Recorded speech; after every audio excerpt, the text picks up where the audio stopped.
Boa tarde, meu nome é Carolina. Eu vou apresentar o trabalho sobre esofagite eosinofílica.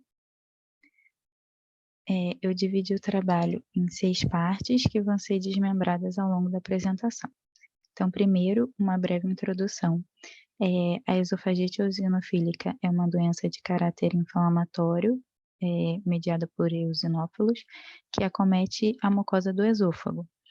Ela é uma doença relativamente rara, porque ela foi descrita somente em 1978 e só foi considerada uma doença em 1993. Então, a literatura é bem recente e está ainda em constante mudança. Apesar disso, a gente encontra bastante relato de prevalência na população pediátrica e ela está ligada a histórico de atopias do próprio paciente e histórico de atopias familiares. Então, pacientes que têm, por exemplo, uma rinite, têm uma propensão maior a desenvolver a doença e também pacientes com histórico familiar. Além disso, ela é bem prevalente no sexo masculino e dentre seus principais sintomas estão a odinofagia e disfagia, que é a dificuldade e a dor na deglutição. Ela impacta diretamente na alimentação, porque ela prejudica, o ato alimentar, né, que o paciente sente desconforto. Ela está ligada a dores torácicas e a náuseas e vômitos. E ela é um importante fator de diagnóstico diferencial para outras doenças inflamatórias, esofágicas. Hoje em dia, ela então é definida como uma doença crônica esofágica imunológica e/ou antígeno-mediada, caracterizada clinicamente por sintomas relacionados à disfunção esofágica e histológica por inflamação predominantemente de eosinófilos. Na fisiopatologia, a gente encontra que ela é desencadeada por aeroalérgenos e alérgenos alimentares que vão interagir com a mucosa do esôfago e vão provocar a produção de citocinas protópicas. Essas citocinas, dentre elas principalmente a interleucina 33, elas vão ativar as células T reguladoras e células T help 2, que vão secretar citocinas pró-inflamatórias, principalmente interleucina 5 e 13, que vão recrutar e ativar mastócitos e principalmente eosinófilos. E com isso vai desencadear um processo de aumento de permeabilidade capilar e remodelação tecidual com inflamação eosinofílica. Então, dentre os principais fatores desencadeadores estão as doenças alérgicas associadas, que vão ser um fator de risco para a propensão da doença, a alta atividade eosinofílica e de mastócitos, a exposição a alérgenos e atopias e predisposições genéticas.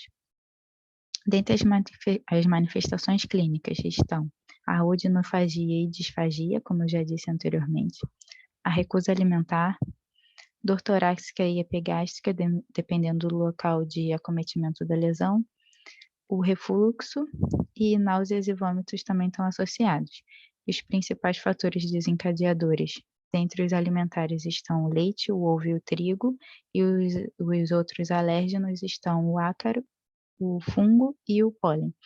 E é importante salientar que esses fatores desencadeadores estão presentes tanto na população pediátrica quanto na população adulta. Então, nas manifestações endoscópicas, a gente pode ver que a presença de edema, sulcos e placas esbranquiçadas. Essas manifestações são marcadores de inflamação aguda e elas são bem prevalentes, né, nessa doença.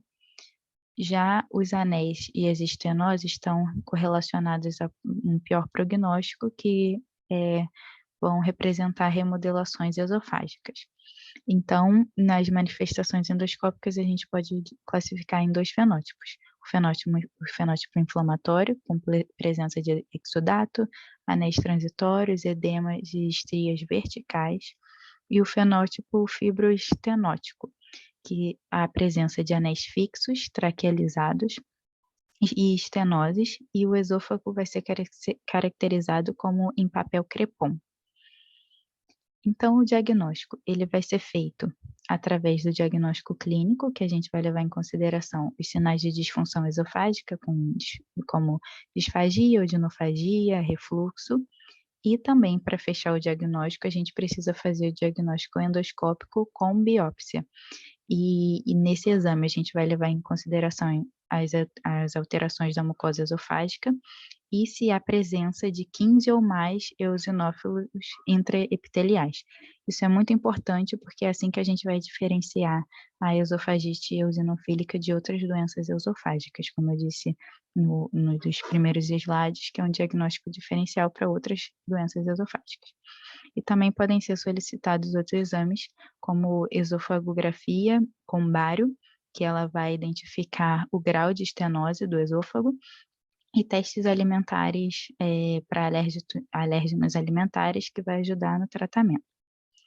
Então, o diagnóstico vai ser feito, o diagnóstico não, desculpa, o tratamento vai ser feito inicialmente com inibidores de bomba de prótons, que tem resultados bons, né, de tratamento, e caso o paciente não responda bem a essa terapia, a gente vai alterar para o uso de corticoides. E é importante dizer que as terapias medicamentosas sempre vão ser associadas a uma dieta de eliminação. Caso o paciente continue não respondendo bem e com uma estenose evoluindo com pior prognóstico, né, vai ser indicada a dilatação esofágica, que já é um procedimento mais invasivo.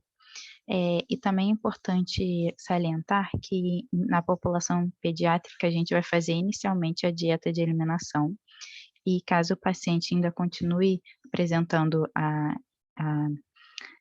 a reação inflamatória, a gente vai indicar inibidores da bomba de prótons. Então aqui estão as minhas referências e obrigada.